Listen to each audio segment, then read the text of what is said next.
Hello, everybody. We're looking at Unit 3 today in the orientation class, which talks about resources here at Gateway.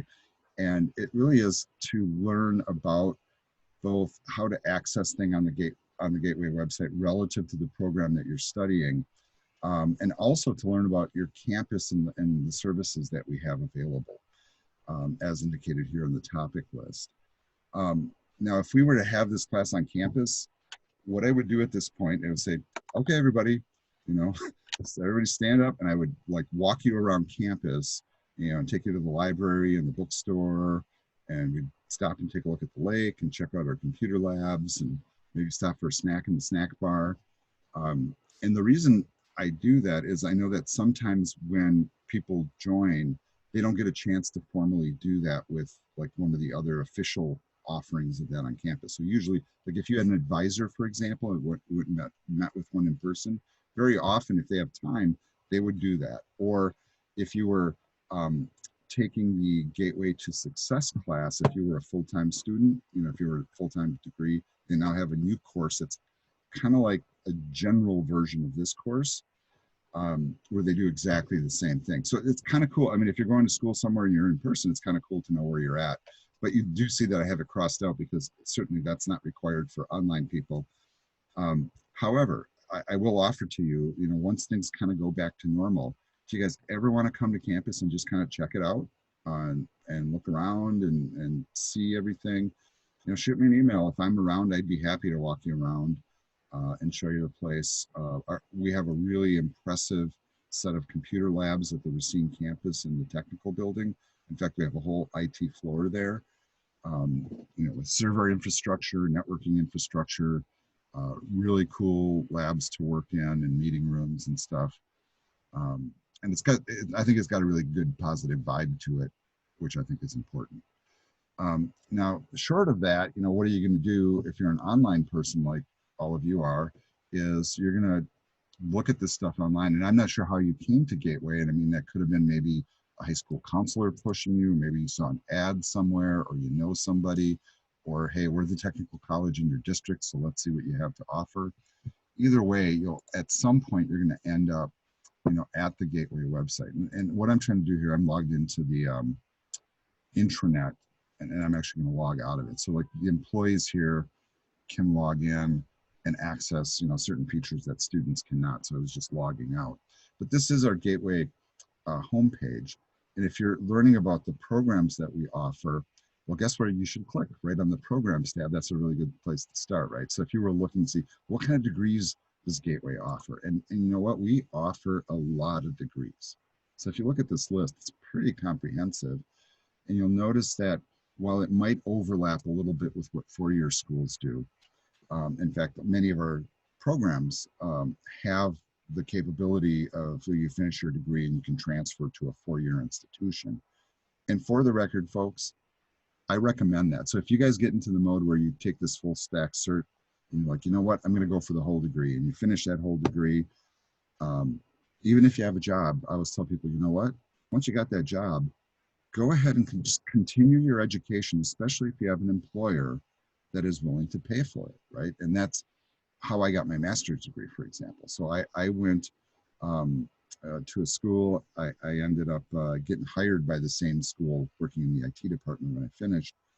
And then 6 months in, I realized that they had a free tuition policy for employees. I'm like, you mean I can take a master's degree for free? I was like, wow, that costs like a lot of money. And so I just said, even if I do it slowly, I should do it. It's worth it. So what happened is I ended up finishing the master's degree in under a year and a half, because the school was so supportive of me pursuing it, because they knew that if I pick up the skill, it's only going to make me a better employee. And so I took advantage of that. Now, for a lot of private companies, it might not be completely free, but they usually have some sort of a thing where, maybe if they pay for your education, you might have to stay for a certain number of years, or they pay a certain percentage of it, depending on what grade you earn, or if it's related to the job that you do. And so I think that it's really, really smart, in this day and age, to not get yourself in the position where you're going to go to a four-year institution rack up a significant amount of debt. And if you guys price four-year institutions, you know, just tuition and books alone can sometimes be tens of thousands, if not up into the $100,000 range. Throw in, you know, room and board, and then you often see people coming out of a four-year school with maybe a degree in English and $120,000 debt. You know, it's kind of like a mortgage payment coming out of school, and it's crushing. You know, it really is difficult to overcome. I went through that process because I did go to a four-year, built up a bunch of debt, and I look back on it now and it's kind of laughable because I had like $10,000 of debt built up back then. And I'm like, oh my God, I'm never going to pay this off. My student loan payment is more than my rent was at the time, you know, which was a lot, you know, at least I thought it was a lot, but my rent was only $100 at the time. So it shows you how like times change. But the point is, if you go to a school like this, don't pay a lot of money for tuition, and then get into a four-year and get your employer to pay, you're gonna be sitting in a much better position financially in the long term while still having earned the degree. And often it's just really a matter of tracking down those opportunities to fund your time at school. All right, so enough on that talk. I always like to talk about the value of a technical college education because, you know, I also have an associate's degree from MATC here in Milwaukee, which I think I mentioned. But if you come to this program page, folks, you're going to see all of our formal degree programs. So programs that are accredited by the state in terms of either a one-year technical diploma or a two-year associate's degree, which is, you know, halfway to a bachelor's. And IT has a number of those programs. So we have a computer support specialist and the support technician. This is a two-year, that's a one-year. This is a new two-year degree for cyber.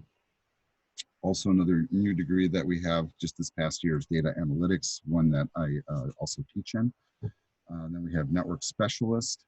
Then if you come up here, software developer, and then web software developer, not to be confused. These are not the same program, a lot of similarities, but they are different.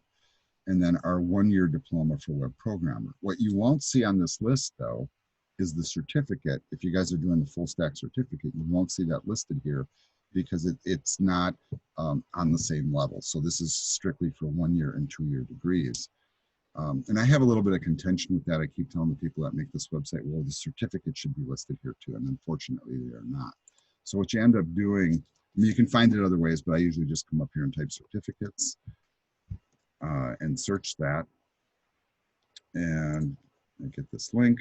And then you can see our IT full stack web developer certificate. And if you actually look through this list, you can see a whole bunch of other stuff you can study in addition to the ones that you already saw listed. So relative to the computer fields, now here's a computer applications, but this is more from the business department. There's graphic arts and digital photography. Here's one of our certificates in IT, the Google IT support professional. This is where you can get certified by Google to be one of their support people. We also have, I think, gaming in here somewhere. Did I miss that? Game programming is one of our certificates. And then IT full stack web developer. If you do look down here, we have a couple more. Programmer analyst, this is one of our degrees. And then some people mistake the fact that web content writer, so this is somebody who writes content for the web. I don't know who teaches that. I don't know if it's graphic arts or English, but it's not an IT degree. It's more about how to write than it is technology. But if you click on the full stack developer, I'm going to go into the curriculum sheet here. And I think this is really good to look at. Maybe your advisor, when you signed up, looked at this, or maybe you found this completely on your own. I'm not sure how you found the information, but this is our official listing for the full stack certificate, where it shows all the courses you're taking. And most of you are in both these courses here right now. Then you'll take JavaScript, and then this class, and then one of those two. And it just kind of gives you a breakdown. Not a huge amount of information on this sheet because it's a certificate. Some certificates at Gateway are as small as one class. You take one class and you can earn your certificate, depends on the field. This was very much designed to get people working as quickly as possible, and to learn the skills as quickly as possible. So it is accelerated, and that's all indicated here, that all of these courses typically you would complete within a 15-week period. That's pretty intense, and not for the faint-hearted, frankly. And that the fact that you guys are here is, a testament to your fortitude, I think. So, and I always tell people, stay strong and stick with it, because you can totally do it. It's just a matter of mindset. Um,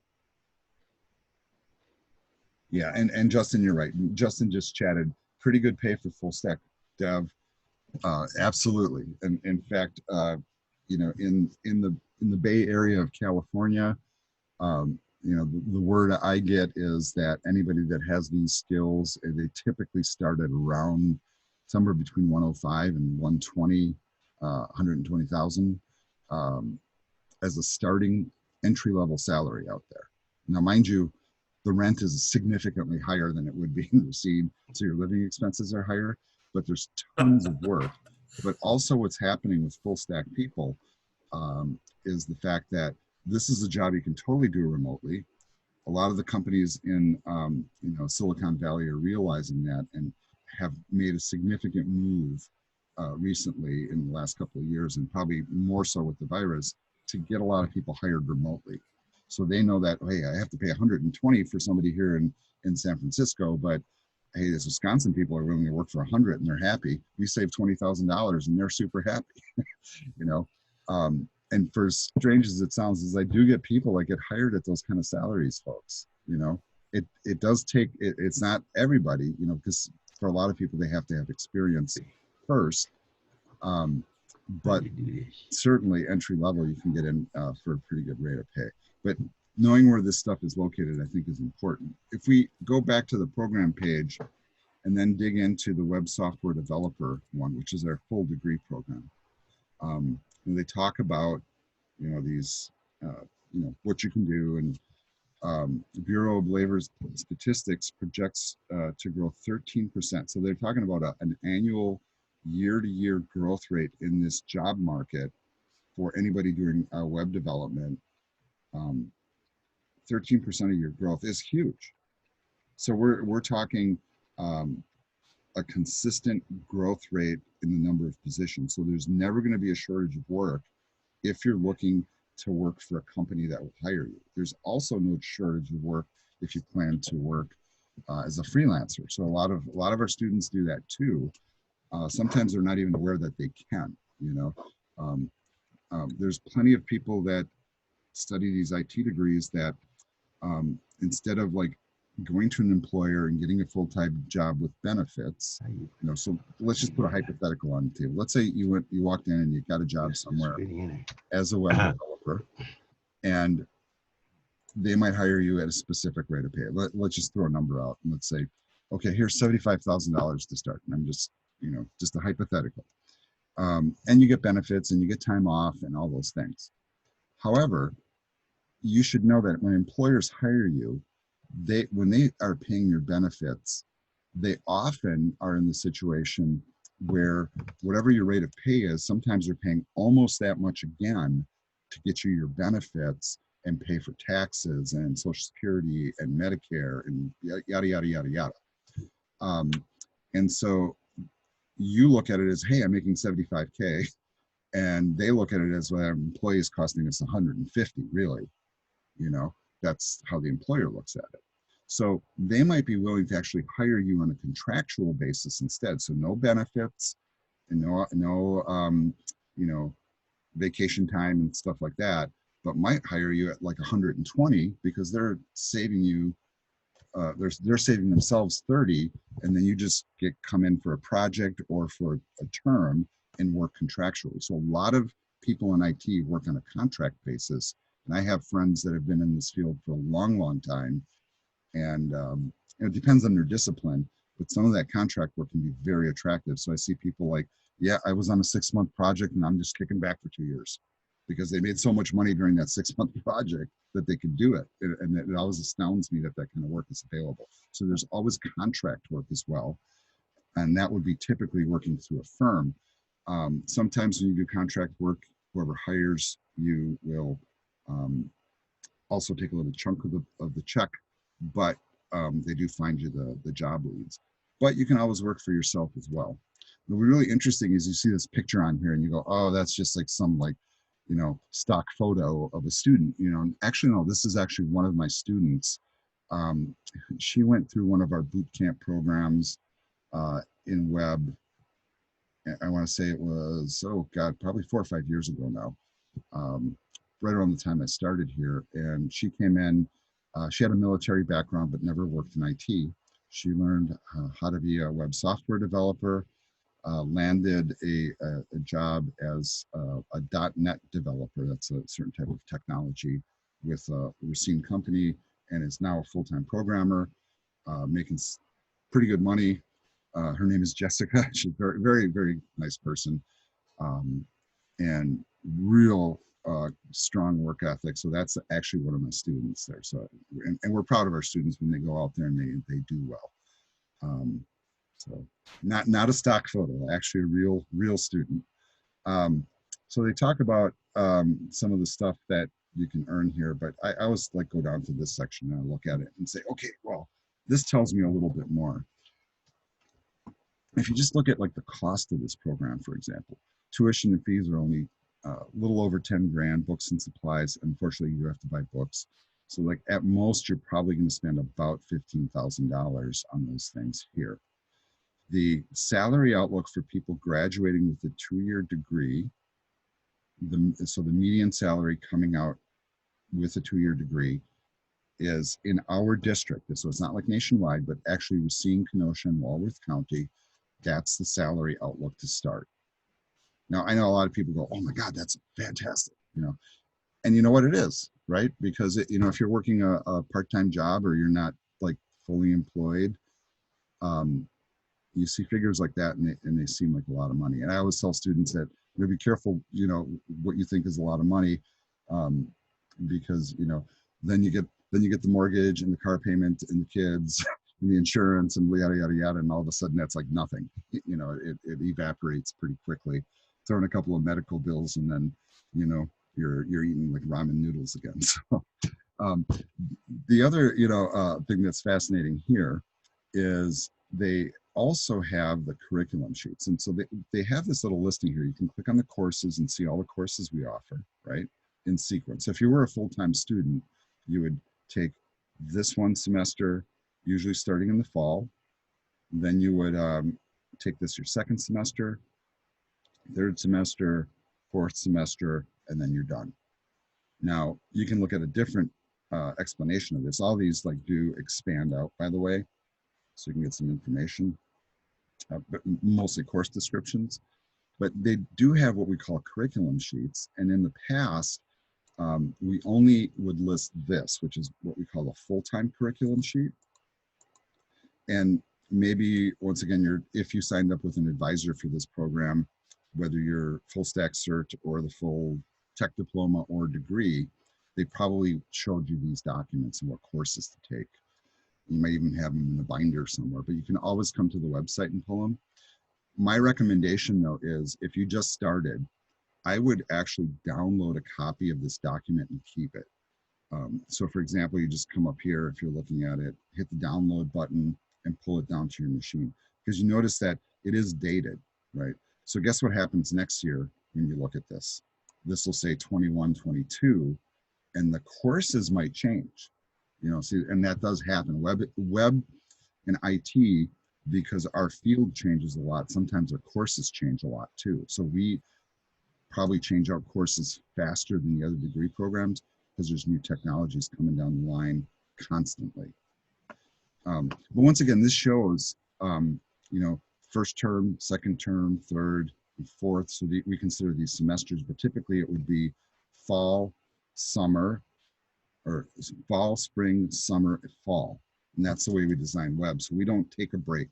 Like some of our programs at Gateway do take a break during the summer. So they're just fall and spring programs. Web always thought, well, if people want to get working in this field, there's so much demand. Let's get them through as fast as possible. And so we declared summer as a full-time semester.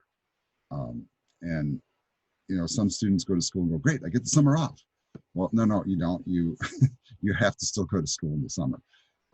We also recognize, though, and I think this was a great development. Somebody like ran, numbers on our programs and discovered Gateway has approximately 94% of our students, I think, are part-time students. They're not full-time students, right? And that speaks a lot to our population. I think that demographic is changing a little bit. So what they did is they came up with a part-time pathway as well. So like basically a recommendation as to how you can get through the degree, not in 4 terms, but in 7. So you see fall, spring, summer, fall, spring, summer, fall. Now it's a little bit longer. It's a tad bit over 2 years, but you're not killing yourself by taking, 12 to 15 credits at a time. Now, if you're in the full stack cert, you're doing that to yourself anyhow, so that, and accelerated on top of it. But this shows you a pathway. Like, so for example, let's say you finish the full stack cert and you want to go on for the full 2-year degree. This might give you a reasonable, outlook for how to proceed with it. They show you the courses, the course numbers, the number of credits. They also show you if there's prerequisites or co-requisites. And what a co-requisite means is you're supposed to take those 2 courses at the same time. So the orientation and Web 1 are designed to be taken together. And I know I have a few people, even in the summer session, that didn't. In fact, they waited to take the orientation until the end, which makes no sense. But yeah, that's what they did. So we made them co-recs just to enforce that otherwise. Now, if you look at the sequence of courses here, you can start to plan ahead as to what you're going to do and how you're going to do it. So with the full-blown program, we are an evening program predominantly on campus, and we also have online offerings with as many as 3/4 of the web students are online all the time. What's even more fascinating is that we also have a 1-year degree, which is called Web Programmer, embedded into our other degree. And yes, he's a real student too. And basically what this one is, and let me pull up the curriculum sheet here. Now, it doesn't matter which one. It's basically half of the 2-year degree. And so you can actually, with these classes, take, these classes listed here, end up with a technical diploma while you're still working towards your associate's degree. So you can actually end up with a hireable credential like this while still in progress towards your associate's degree. If you go all the way through to the associate's degree, hypothetically, you could earn full stack cert, a web technical diploma, and an associate's degree all under the same umbrella. And so you walk out really with 3 credentials, not just 1. I get a lot of students that come in just for the tech diploma. And the one difference with the tech diploma is that we also have daytime offerings for the classes. And that appeals to some people. Some people prefer to learn during daylight hours. I mean, it's just how it is. They're not used to going to school at night. The evening classes can be a little challenging because, so, for example, can you imagine taking a programming class and having the class end at like basically 10 o'clock at night? I mean, that's a typical evening program. And some people, if you're working, that can kind of burn you out a little bit. But this one offers both daytime and evening offerings plus online. And so if you ever get to the point where you take other classes with us and consider coming to campus, you have your choice with anything on this list to take it daytime or evening.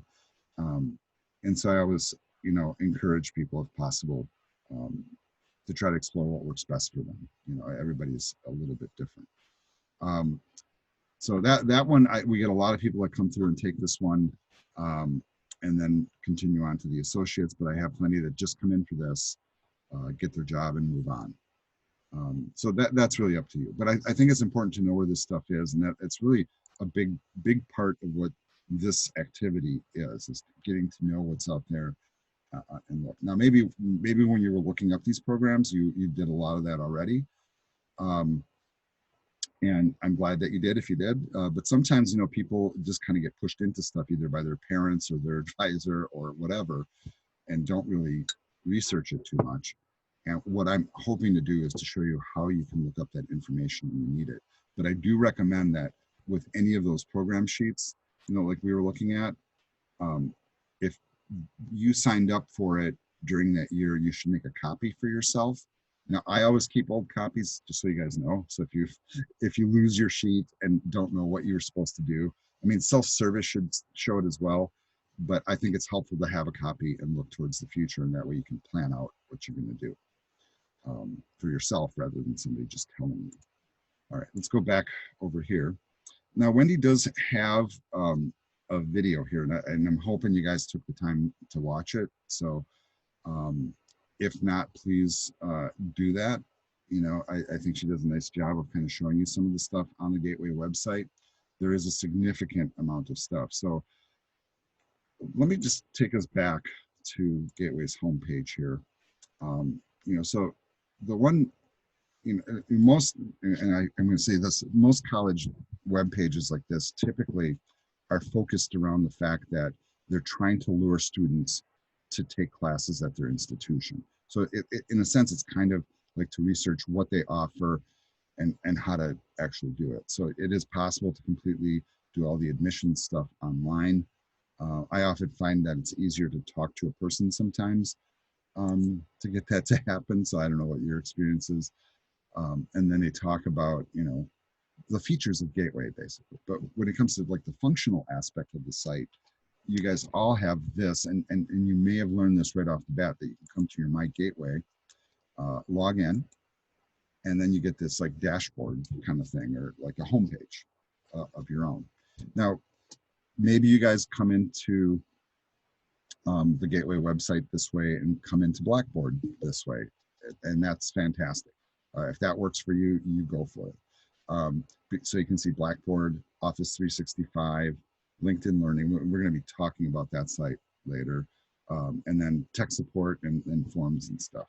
You can also get other things here. Like my screen will obviously look different than yours because I'm an instructor and you guys are students, but you will have links in some of these other sections that I don't, and vice versa. So, but you can get to your self-service and find your advisors here. Hint, hint, hint for the assignment. It's not really too hard to find. There has been a few changes of people in that department, by the way, but we do have a lot of stuff online. So Gateway has a lot to offer that way.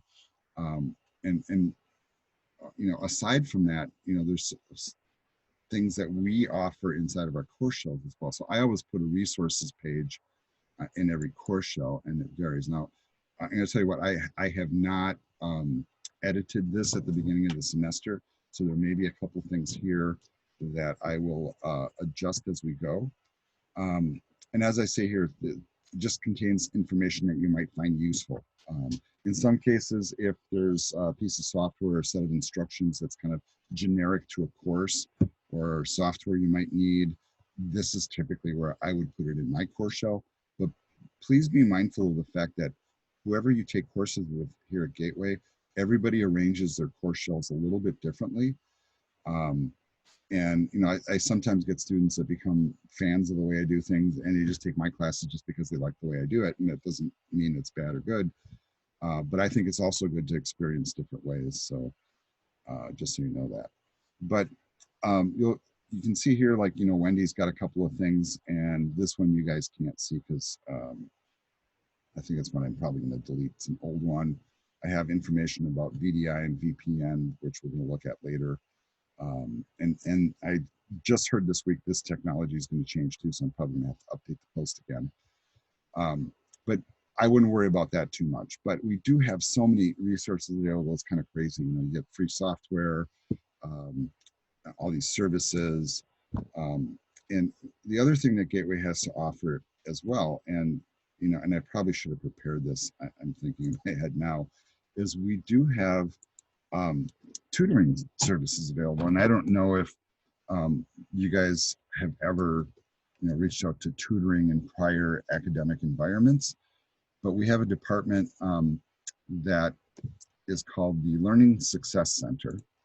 And normally tutoring is typically done face-to-face. So the Racine, Kenosha, and Elkhorn campuses of Gateway have a Learning Success Center where you can walk in and have a quiet space to work. And if you want, you can also make an appointment with a tutor specific to the discipline that you need help with. And we do have IT tutors at all the campuses. And I think all of and I know there's Kevin and Aaron, and I'm trying to think of Chris, I think are the three that are doing most of the tutoring. And all three of them are graduates of our program. So they know us, they know the assignments, they know the technologies, and they're your peers, really. I mean, so they're not like, sometimes people are kind of afraid to reach out to their instructor for help for whatever reason. You shouldn't be, we're not too scary. But sometimes, you maybe, having somebody else explain a concept to you or help you work through something just gives you that slightly different view on it that makes you go, oh, okay, now I get it. And so I always encourage people to reach out. They are still tutoring, and this is really kind of what's interesting, is they actually have all the tutoring is moved to like what we're doing now, which is a Zoom session. And they show you what the things that are offered. So, and you have to kind of look at it pretty carefully. They have time slots, and then wherever you see IT, right, you can jump in on the tutoring sessions, and they just have links to it. And I'm not sure exactly how you get to that, because I've never done one of them, but I assume you probably drop into a Zoom classroom or a Zoom meeting room like this one, and you do your tutoring. And for whatever it's worth, folks, if you find like you're struggling, it's really not a bad thing to do. And in fact, sometimes I'll recommend to students, you know what, why don't you go visit some of the IT tutors and just work with them for a little bit. And then I get students who have come in and frankly, they've had very, very little, high level IT experience. And so they struggle, with, like file management and, the simple things that we do like FTP, and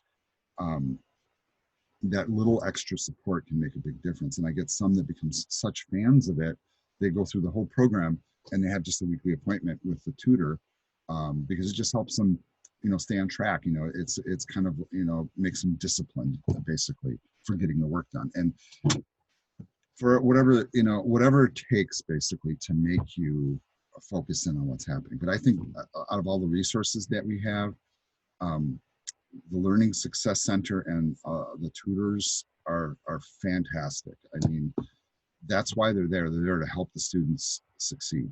And sometimes they just show you, the pattern of study. Like, well, what does it say here? This is how you do it. Oh, this is what it means.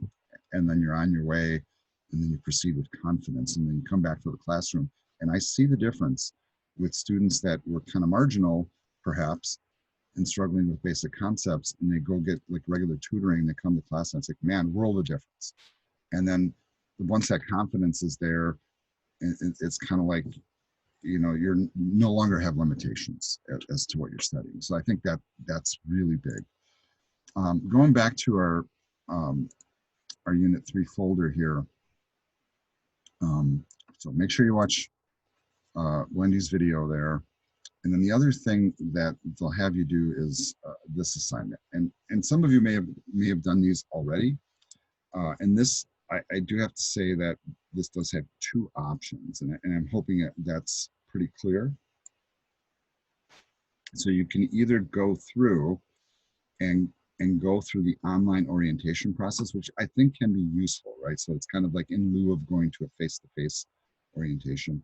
And what happens is there's a process. So there's, I think, 7 boxes here you go through. And as you go through each one of like the things that they show you, and it's a combination of like videos and information, and you get all of these checked off, that would be one way to earn your points.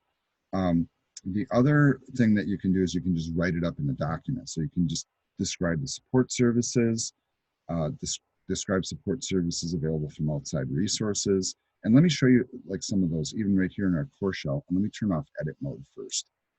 So here in our course shell, we like way down here at the bottom, we have all these like, you know, excess links, right? And you see these like LinkedIn Learning and BrainFuse Now and etc. And I'm going to tell you what, not all of these tools are equivalent. Now, in my mind, you know, hypothetically, you know, they have this BrainFuse Help Now, which is kind of like our online tutoring. So like if you needed help with, let's say, Java programming, you could jump in there, find a Java expert, and they tutor you right on the spot. And it's not handled by Gateway, it's some third party. I haven't heard great things. I'll be real frank about it, but it is there. And I think it works better for disciplines like English, math, and science than it does for IT. You know, because IT's got so many variants to it. So please keep that in mind. One that I do find fantastic though, and as a student, you guys have this a great opportunity here, are these two. And actually these two are exactly the same link. Often if you ever look up stuff online about IT and not just IT, but like how to do something. Let's say I want to do so-and-so on my web page. And like, oh, great, I found this video on YouTube, right? Like a lot of us do. And very often they come from lynda.com. So it's like this professional company that does tutorials, but they don't give you the whole thing. They give you this little piece, maybe like a 2 or 3 minute video just specific to that topic. And then that hopefully to lure you in to subscribe to their service, which can be pretty expensive. Last I checked, I think it was in the range of $60 to $70 a month. But lynda.com became pretty successful and got bought out by Microsoft. And Microsoft also bought out this organization called LinkedIn. We will talk more about LinkedIn later in the course. But so these two links functionally take you to the same spot. But LinkedIn Learning is, I guess, let me log in and get in there. I guess I'm automatically logged in. All of you get a free account by virtue of being a Gateway student. So I think it recognized the fact that I was logged into Blackboard. And you see a tiny, tiny little Gateway logo here. Somebody should fix that. So here's my web critique coming through. But if you come in here and you start typing in any topic you want to learn about, and the topic that's covered the most is IT, believe it or not. So if you wanted to learn about like, I don't know, HTML, okay. And you guys notice like how many results are coming out? They have 47 different courses, not videos, like 2-minute videos, complete courses available based on just that topic. And very often I do, you know, suggest to students that they watch certain videos in here because I think they do such a great job. Another thing you should know is we actually have one of our Gateway IT instructors, Christian Herr, has actually recorded a bunch of videos for this organization. So you would actually run into some of his videos. So shows you how great our Gateway faculty is. You know, that's the kind of level of people we have here. And so, I mean, just for example, let's take a look at this course here. And this is actually a good one. You can see the total runtime on it is 2 hours and 45 minutes. And so HTML is all let's just let her talk. It's used on websites, in apps, and other software anytime web technology is used. HTML provides the conduit for content, words, images, video, and audio. Okay, I'm not really too fond of her tone or whatever, but she is, you know, putting the information out there. But you see, what they do here is they have these like series of videos. So she goes through and she explains, you know, what is HTML. There's complete closed captioning on it, so you can turn that on and off. And one of my favorite features, changing the speed. So if I come in here to learn a topic, and I'm going to tell you what, folks, I do it constantly. I typically will like bump up the speed usually to 1.5 or 1.75. And then when they say something I really want to hear, I'll like pause, rewind, and like drop it down to normal speed. What I think is fascinating as well is all of the stuff is fully transcripted. So in other words, all the words that are being spoken in the video, see how like it's highlighting as I'm going through it? I can actually click on, she's talking about what? And you can click on it. And it takes you right to that spot in the video, and it's fully transcripted. In some cases, they'll even have exercise files, and you know, so that you can follow along with what they're doing. And I think it's just such a great resource to learn so many things. Now, this is a very expensive service, like I said, if you were to subscribe to it monthly. But if you start to like browse through the topics that they have, so these are business categories, the creative categories, and then the technology categories. And these are, you know, see that all of those have see all buttons at the bottom. So that's just at the top of the list for each one of these. They have so much in here. Name a piece of software, a programming language, whatever that you want to learn about in IT, it is here. So while you guys are Gateway students, you have complete free access to this service. And I think it's amazing, you know, that you get that extra little tidbit. And I always tell people, it's like, you know what, maybe we don't teach this specific thing in our class, but it's right here on LinkedIn Learning. You can go and learn it yourself. And you know what, once you guys get working, you're going to discover that technology changes so fast that you will have to have a strategy to constantly retrain yourself. The stuff that I teach now, most of it was not around when I graduated from college, you know, several decades ago. Let's just leave it there. And the only way that I'm able to keep up is to constantly learn new things. The school does train us from time to time, but mostly, you know, it's like, how do I know what this new, like JavaScript technology is, you know, for example, or these new frameworks, um, and how to properly learn how to do it. You go to professionals that teach like I do and really know it well and have these videos, and you pick up the topics. The beautiful thing about IT is once you get a good foundation, especially when you start to learn languages, once you have a couple of languages under your belt, learning subsequent languages, it comes pretty easy. So I encourage you to come in here and explore. Um, Even if you don't follow along, I mean, just absorbing the information and immersing yourself in it, I think is a very healthy thing for anybody in IT. Right? So that to me is a huge resource that you should explore. There's one last little thing here, and that is the advising assignment. And it's really not like a challenging assignment. It's just like if you have spoken, maybe you've spoken with Andrew Goodman or Amanda Verzi or Pedro Harvey, or I think it's Mia, I forget her last name, Elkhorn. And if you talk to one of those advisors to get signed up for this program, well, you already have the information. The other thing that I also showed you is if you do have an advisor, they typically list them here. So it's a pretty easy assignment to accomplish. If you don't have one listed, so it is possible if you're in the full stack cert that you don't have to formally declare a program when you start. You can actually start the classes without declaring it. But in order to earn the certificate, you do need to talk to one of these people. So that's one of the reasons why we do this. We want you to connect. The other thing that the advisors are really helpful with is if you're scheduling or kind of need guidance on like who to talk to in what department to make something happen, they're a great resource that way. I like to think the instructors are too, but sometimes they're a little bit more in tune to like student services processes, like how do I pay my bill or how do I get transcripts, that kind of thing.